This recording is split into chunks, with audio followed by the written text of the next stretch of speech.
নবীন fashion একটি যে বিশেষ করে পাঞ্জাবি ডিসকাউন্টে পাঞ্জাবি বিক্রি করে তারা বেশ আলোচিত।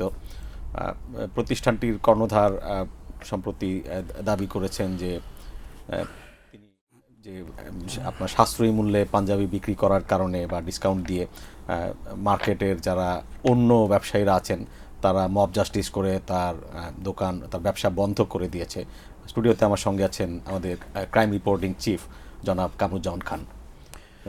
ধন্যবাদ আপনাকে। আপনি যেটা বলছিলেন যে নবীন ফ্যাশন, এটা হচ্ছে মগবাজারের বিশাল সেন্টারে নিচতলাতে একটি দোকান। সেই দোকানটি গত ঈদের আগে, রোজার যে ঈদ হলো, ঈদের আগের রাত্রে চান রাত যেটাকে বলি, শুক্রবার দুপুরবেলা ওনাদের ফেসবুক পেজ থেকে ওনারা একটা ঘোষণা দিয়েছিলেন যে 2টা পাঞ্জাবি কিনলে 300 টাকা করে প্রতি পাঞ্জাবি পিসের দাম, সাথে আরও 4টা ফ্রি। পাশাপাশি ঘোষণা দিয়েছিলেন যে 5টা পাঞ্জাবি কিনলে সাথে অ্যারাবিয়ান ইঞ্জিন অয়েল ফ্রি, যেটা মোটরসাইকেলে ব্যবহৃত হয়। তাদের এই ঘোষণার পর থেকে সামাজিক যোগাযোগ মাধ্যমে ব্যাপক সাড়া ফেলে। এরপর বিভিন্ন জায়গা থেকে শত শত লোক ওইখানে যায় এই পাঞ্জাবি কিনে মানে ফ্রি পাওয়ার আশায়। এই যে মোটরসাইকেলের ইঞ্জিন অয়েল বাইকাররা যায়। এইটা সন্ধ্যার পরে ভিড়টা ব্যাপক বাড়তে থাকে। এক পর্যায়ে এটা একটি কন্ট্রোলের বাইরে চলে যায়, যেটার প্রভাব পড়ে পুরো মার্কেটে। আপনি জানেন যে বিশাল সেন্টারের পাশে আড়ংয়ের, মগবাজার আড়ংয়ের একটা আউটলেট রয়েছে। এমনিতে আড়ংয়ে ভিড় থাকে। সেদিন ছিল চাঁদ রাত যেটা বলি, নানান কারণে ব্যাপক ভিড় সৃষ্টি হয়।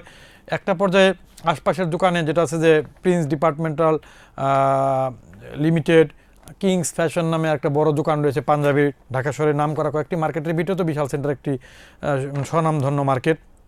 এটার যখন প্রভাব পড়ে তখন আর যখন মানে ডিসকাউন্ট এখানে কম দামে পাচ্ছিল, আশপাশের দোকানে এটার প্রভাব পড়ে। এই অবস্থায় মার্কেট মালিক সমিতি কিংবা পাশের যে ওই যে প্রিন্স যে দোকানটা বলো সেটার মালিক, ওই মার্কেট মালিক সমিতি সিনিয়র ভাইস প্রেসিডেন্ট যিনি জাহাঙ্গীর হোসেন মাইকেল, তিনি সহ মার্কেটের অন্যান্য নেতৃবৃন্দ যায় এই যে যারা এই আউটলেটের যে নবীন ফ্যাশনের যারা বিক্রেতা ছিলেন কিংবা কর্মকর্তা ছিলেন তাদের সাথে বলে যে তোমাদের কারণে তো মার্কেট, আপনাদের কারণে মার্কেট কন্ট্রোল করা যাচ্ছে না, মালিককে ডাকেন। এই অবস্থায় রাস্তায়ও যানজটের সৃষ্টি হয়, প্রচুর বাইকার গেছে। সেই তখন হাতিঝিল থানা পুলিশও সেখানে যায়। একটা বিশৃঙ্খল পরিবেশ তৈরি হলে পরে একটা পর্যায়ে রাত্রেবেলা ওই আউটলেটটি বন্ধ করে দেওয়া হয়। এইটা করে দেওয়ার পরে ফেসবুকে লাইভে আসেন এই প্রতিষ্ঠানের যিনি মালিক এনামুল হাসান নবীন, উনি এসে দাবি করেন যে বল প্রয়োগ করে মাইকেল সাহেব, যার নাম জাহাঙ্গীর হোসেন মাইকেল, তিনি বল প্রয়োগ করে জোর করে দোকান বন্ধ করে দিয়েছেন।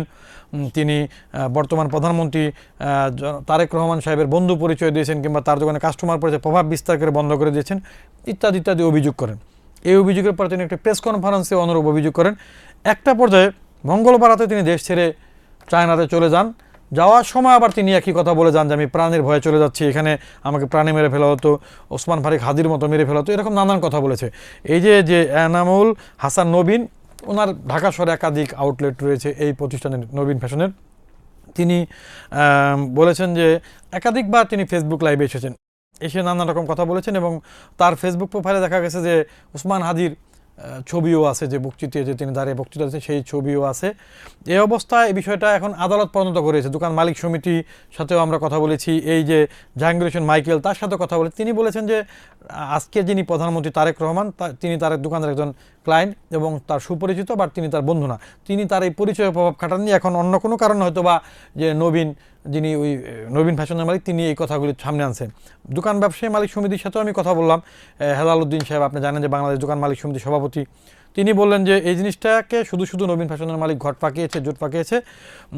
তিনি এটা মালিক সমিতির মাধ্যমে দোকানের বিজনেস রোল মেনেও চলতে পারতেন, তিনি মালিককে কাউকে তোয়াক্কা করেনি। ইভেন তারা আরও বলছেন যে এই দোকানের যে দোকান মালিক যে নাসির হোসেন সাহেব, তিনি 10 লাখ টাকা ভাড়া বাকি পাবেন। 3-4 বছর ধরে দোকানটা এখানে চলছিল। সব মিলেই এই ব্যাপারটা আজকে আবার আদালতের দৃষ্টিগোচর হয়েছে। আদালত বুধবার তার দৃষ্টিতে এই বিষয়টি যাওয়ার পরে তিনি হাতিঝিল থানার ওসিকে 24 ঘন্টার মধ্যে দোকান চালু করার নির্দেশ দিয়ে তাকে সশরীরে কোর্টে তলব করেছেন। পাশাপাশি যারা এটা বাধা দিয়েছে, এই দোকান বন্ধের সাথে জড়িত, তাদেরকেও নাম পরিচয় নিয়ে যাওয়ার জন্য গিয়েছেন। এই অবস্থায় সামাজিক যোগাযোগ মাধ্যমে পক্ষে বিপক্ষে নানান রকম বক্তব্যই ছড়িয়ে পড়েছে, ব্যাপকভাবে ভাইরাল হয়েছে, চাঞ্চল্য সৃষ্টি করেছে, ব্যাপক চাঞ্চল্য সৃষ্টি করেছে।